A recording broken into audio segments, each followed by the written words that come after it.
Got a new email breakdown, y'all, where a whirlwind romance turned toxic very, very quickly. You'd find my stuff right here if you want to send your email stuff in. I've been dealing with narcissists my whole life. As you can imagine, I'm exhausted. Yes, my mother is a narc, which led to me poorly choosing a narcissist to marry and divorce. Despite going to therapy and steering clear of narcissists or anyone with a personality disorder, last year I met and dated another one. That's what happens, y'all. Sometimes you have narcissistic parents, you get turned towards narcissistic people. Sometimes, not all the time. He blindsided me with his charm and the many things we had in common. However, I saw the red flags since the very first date and tried to communicate with him each time. Red flags because at first they were small, but as time continued, the red flags were the size of the Empire State Building. Things move quickly in a toxic relationship, y'all. They want to move very, very fast. We simultaneously ended things after 3 months, but of course, he beat me to the blocking on all fronts. They like to block you first. I'll go over that later, but they like to block you first as a form of control so they can reach out to you later on. Since he blocked me, I felt no need to block him. However, a year later, he contacted me. Yep, if you don't block them, I'm just telling you, they find a way back in there. This was his message: no apology, and try picking up where we left off, as if he didn't yell at me in public on a busy street.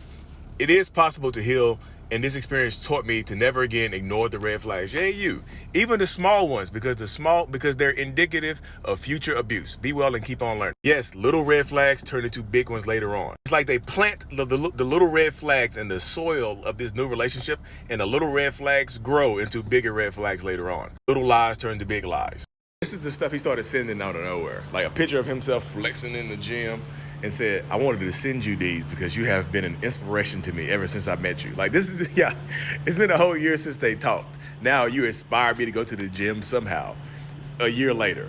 I've never stopped thinking about you. I hope you're doing well. I'm still looking for love. So again, this is him telling himself right there. I'm still looking for love a year later, and I couldn't find it. So here I am trying to get back into your life. And right here, he said Lisa is getting married in a few months, but we never speak. So in this situation right here, I'm starting to think that Lisa might be his daughter or something like that. I reached out to her, but I haven't got a response yet like that. But either way, he's trying to make himself out to be the victim here because Lisa's getting married and I'm not here. I'm not gonna be there for it. Then further victim mode. My mom was in the hospital for several months. This is what they do when they try to get you to feel sorry for them. But she's doing better now. It's like, so they want you to reach out. This is bait, y'all. This is literally bait right here. This is why I tell people after the relationship ends to go ahead and block them. Because if you don't, this is what happens. They reach out, they find a way to reach out to you, find a reason to reach out to you and whatnot. You are the perfect person for me. And the idea of letting other people get in the way of our happiness made absolutely no sense. So now he's blaming other people for the relationship ending. And now a year later, you're the perfect person for me because he said, I'm still looking for love. Like, look at him telling on himself. I haven't found it. So here I am. Maybe you were the perfect person for me. But I truly hope you were able to find the happiness you were looking for. I hope your sons are doing well. Take care. The last statement right there, I truly hope you find the happiness you were looking for, is again bait to try to see if she's in a relationship with somebody else and to see if he still stands a chance. As long as they feel like that there is some type of hope or some type of chance for them to get back to you, narcissistic people will come back into your life, y'all. That's just me being factual.